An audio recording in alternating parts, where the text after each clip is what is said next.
देखो यार, अगर तुम लोग ब्रायन रैनसन के फैन हो तो ये वीडियो तुम्हारे लिए होने वाले गए, क्योंकि एईडब्ल्यू में ब्रायन के फ्यूचर को लेकर टोनी खान का काफी बोल्ड स्टेटमेंट आ रहा है। एईडब्ल्यू के बीच ब्रेक स्पेशल डायनामाइट शो के ऊपर वर्ल्ड चैंपियनशिप अनाउंस हो चुका है। जोई हेनरी के रेसलमेनिया पर ओरिजिनल प्लान्स को लेकर जोई हेनरी का काफी बड़ा स्टेटमेंट आ चुका है। तो वहीं WXM रेसलिंग के मुंबई में अपकमिंग शो को लेकर टिकट सेल और लेटेस्ट डिटेल्स सामने आ चुकी है। तो गाइस चलिए बिना किसी देरी के शुरू करते हैं इस वीडियो को। और सबसे पहले बात करेंगे एईडब्ल्यू के बीच ब्रेक स्पेशल डायनामाइट शो की। बात करें अगर यहां पर एईडब्ल्यू की स्पेशल डायनामाइट शो की, तो गाइस ये बात तो हम सभी लोगों को मालूम है। एईडब्ल्यू कंपनी यहां पर मई और जून महीने के अंदर काफी सारे स्पेशल शो करने वाली है। जहां पर जून में एईडब्ल्यू कंपनी फाइटर फेस्ट और summer blockbuster special 8 hour show करेगी। तो वहीं एईडब्ल्यू के डबल और नथिंग पेपर व्यू के पहले एईडब्ल्यू कंपनी 14 मई के ऊपर हमें यहां पर बीच ब्रेक स्पेशल डायनामाइट करते हुए दिखाई देगी।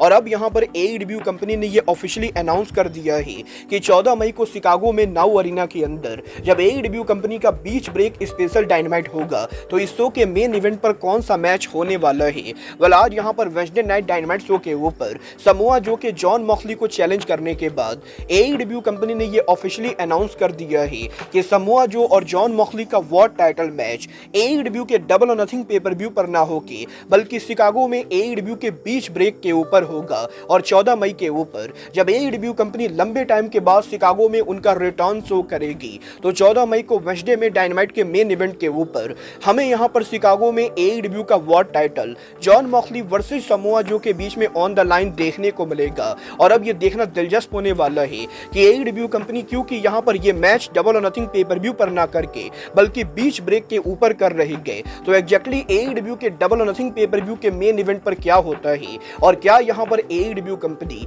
बीच ब्रेक पर Samoa Joe versus John Moxley के वर्ल्ड टाइटल मैच के बाद इसी मैच का रीमैच पेपर व्यू के मेन इवेंट पर करती है, या यहां पर इस साल डबल और नथिंग के मेन इवेंट के ऊपर वर्ल्ड टाइटल के अलावा कोई और मैच ऑन द लाइन होता है। ये तो आने वाला टाइम बताएगा कि समोआ जो और जॉन मॉक्सली के मैच के बीच ब्रेक पर अनाउंस होने के बाद एईडब्ल्यू के डबल और नथिंग के मेन इवेंट पर क्या होता है। बट गाइस चलिए फिलहाल आगे बढ़ते और बात करते हैं एईडब्ल्यू में ब्रायन रैनसन के फ्यूचर की।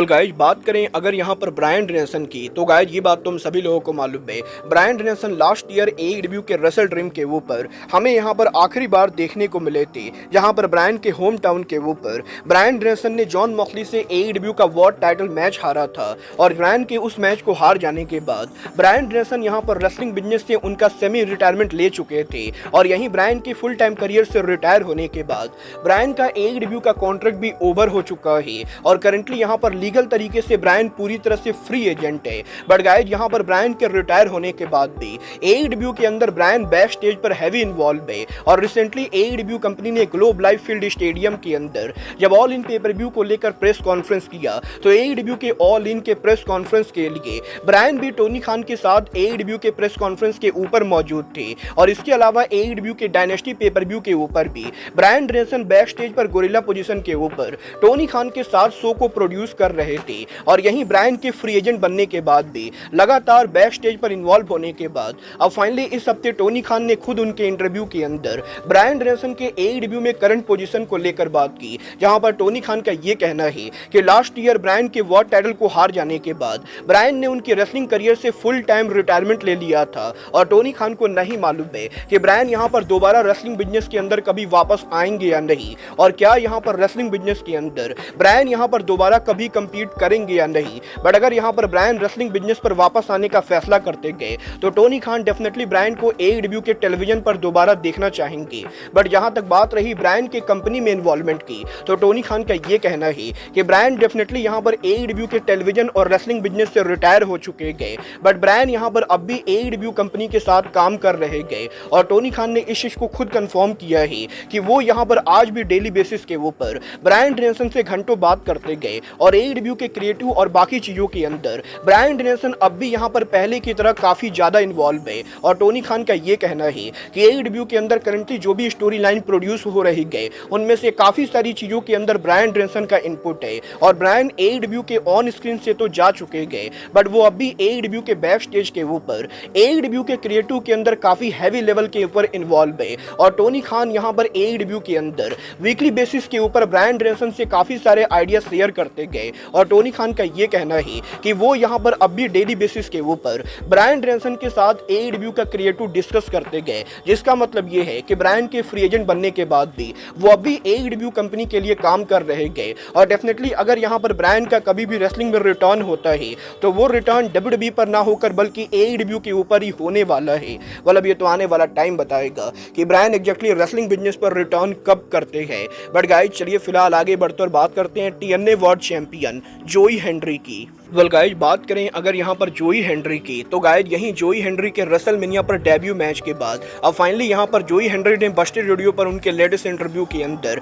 डब्ल्यूडब्ल्यूई के रेसलमेनिया पर उनके अपीयरेंस और प्लान्स को लेकर बात की, जहाँ पर जोई हेनरी का ये कहना है कि ओरिजिनली वो यहाँ पर रेसलमेनिया के ऊपर रैंडी ऑर्टन को फेस नहीं करने वाले थे और उन्हें यहाँ पर रेसलमेनिया के एक हफ्ते पहले तक ये आइडिया भी नहीं था कि वो डब्ल्यूडब्ल्यूई के रेसलमेनिया के ऊपर कम्पीट करेंगे। बट डब्ल्यूडब्ल्यूई के रेसलमेनिया के एक हफ्ते पहले डब्ल्यूडब्ल्यूई के head of creative triple H ने डायरेक्टली जोई हेनरी को मैसेज किया और ट्रिपल एच ने जोई हेनरी से पूछा कि क्या वो रेसलमेनिया के ऊपर काम करना चाहेंगे। और इसके बाद से ही जोई हेनरी और ट्रिपल एच के बीच में रैंडी ऑर्टन के साथ उनके मैच को लेकर काफी सारे प्लान डिस्कस हुए। और जोई हेनरी का ये कहना है कि जब ट्रिपल एच ने रेसलमेनिया के एक हफ्ते पहले डायरेक्टली यहाँ पर जोई हेनरी से रेसलमेनिया पर काम करने को लेकर बात की तो जोई हेनरी बिल्कुल ही शॉक हो गए थे, क्योंकि उन्हें यहाँ पर सच में ये बिलीव नहीं हो रहा था कि वो डब्ल्यूडब्ल्यूई के रेसलमेनिया के मेन पेपर व्यू के ऊपर रैंडी ऑर्टन जैसे लेजेंड को फेस करने वाले गए। और जोई हेनरी का ये कहना है कि डब्ल्यूडब्ल्यूई के रेसलमेनिया के ऊपर रैंडी ऑर्टन को फेस करना जोई हेनरी के करियर का बिगेस्ट मोमेंट है और वो ये होप करते गए कि मे बी नेक्स्ट ईयर भी डब्ल्यूडब्ल्यूई के रेसलमेनिया के ऊपर उन्हें यहाँ पर काम करने का मौका मिले। मतलब ये तो आने वाला टाइम बताएगा कि नेक्स्ट ईयर रेसलमेनिया पर ट्रिपल एच जोई हेनरी को बुक करते हैं या नहीं। बट गाइस चलिए फिलहाल आगे बढ़ते और बात करते हैं इंडिया की newest wrestling company WXM wrestling की। वेल गाइस बात करें अगर यहाँ पर WXM रेसलिंग की तो गाइस ये बात तो मैं आपको ऑलरेडी बता चुका हूँ। WXM रेसलिंग ने अप्रैल के अंदर उनका पहला टीवी टैपिंग किया, जहाँ पर 3 दिनों तक लगातार गुरुग्राम दिल्ली के अंदर WXM रेसलिंग ने करीबन 200 क्राउड के साथ स्टूडियो में उनका टीवी टैपिंग किया। और यहीं WXM रेसलिंग के दिल्ली में पहले लो क्राउड के साथ टीवी टैपिंग के बाद अब WXM रेसलिंग का अगला बड़ा शो WXM रेसलिंग मुंबई के अंदर कर रहे गए। और इस बार ये शो किसी छोटे मोटे स्टूडियो में ना होके बल्कि यहाँ पर NSCI डोम के अंदर किया जा रहा है, जिसकी ओवरऑल कैपेसिटी करीबन 8000 के बराबर है। और अब यहाँ पर WXM रेसलिंग के द्वारा ऑफिशियली यहाँ पर इस शो के टिकट सेल को स्टार्ट कर दिया गया है।